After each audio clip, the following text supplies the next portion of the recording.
Сәлеметсіздер ме, балалар? Бүгінгі жаратылыстану сабағына қош келдіңіздер. Бүгінгі сабақтың тақырыбы кенсіз пайдалы қазба деген не?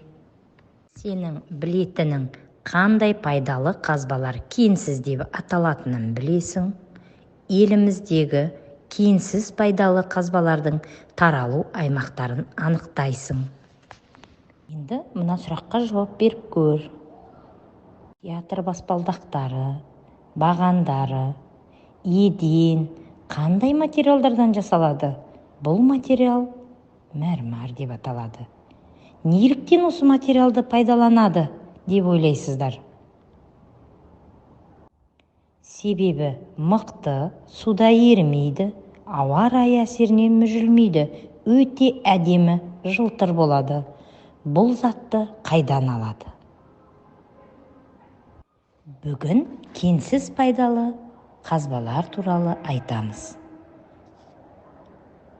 Мәрмәр, гранит, әктас, фосфорит, құм, саз, ас тұзы – бұлар кенсіз пайдалы қазбалар. Бұлардың құрамында металл болмайды.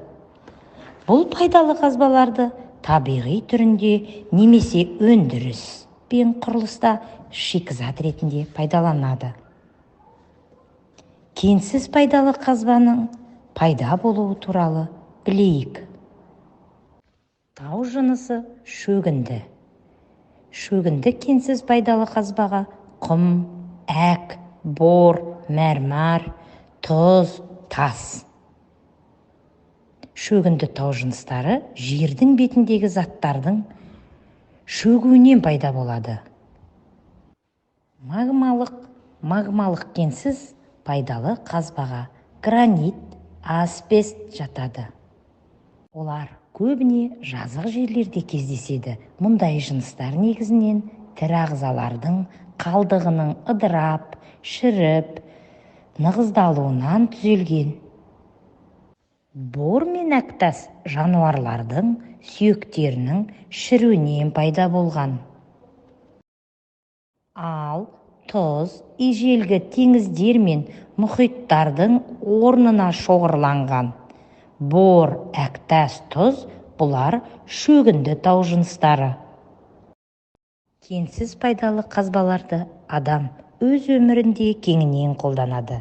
Ыдыстарды, әйнектерді құмнан, саздан жасайды, немесе құрылыс материалы ретінде қолданылады. Қиыршық тас, бор, әктас, құм, саз топырақты тыңайту үшін де қолданады.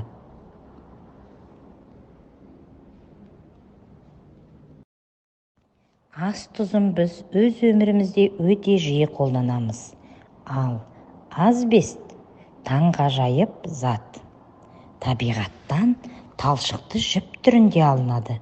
Асбесттен мата жасауға болады. Мұндай мата отқа жанбайды. Сондықтан одан өрт сөндірушілердің киімін тігеді. Саз бен құм. Саз жұмсақ тау жынысы. Күйдіріп, кептірілген саздан жасалған бұйымдар тастай берік болады. Саздан кірпіш, плита, цемент, керамикалық құбырлар, бояу, фарфор сияқты өнімдер жасалады. Кенсіз пайдалы қазбалардың шартты белгілерімен танысайық. Картадан қай өңірде кенсіз пайдалы қазбалар көп өндірілетінін анықтайық. Ас тұзының ең ірі кен орны Қызылорда облысы Арал ауданы Жақсықылыш кентінде орналасқан. Фосфор алынатын фосфорит кені Қаратауда шоғырланған екен. Мұғалжар тауларының магмалық тау жыныстарынан асбест түзіледі. Сондықтан Қостанай облысының Жетіқара қаласында асбест өндіріледі.